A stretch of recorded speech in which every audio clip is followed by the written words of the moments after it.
சுறா கைடு 11ஆம் வகுப்பு பொதுத் தேர்வுக்கான புதிய பதிப்பு தற்போது பரபரப்பான விற்பனையில். மாணவர்கள் பொதுத் தேர்வில் அதிக மதிப்பெண் பெற உடனே வாங்குங்கள் சுறா கைடு.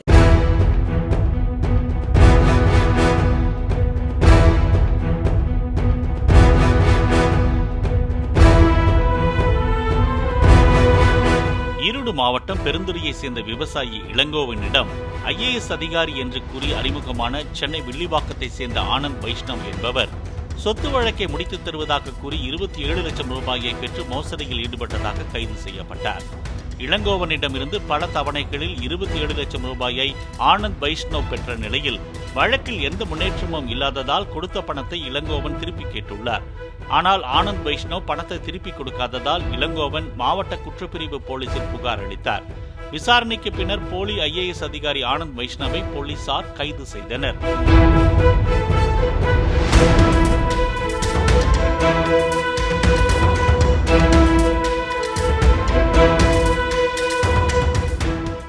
சுறா கைடு 11ஆம் வகுப்பு பொதுத் தேர்வுக்கான புதிய பதிப்பு தற்போது பரபரப்பான விற்பனையில்.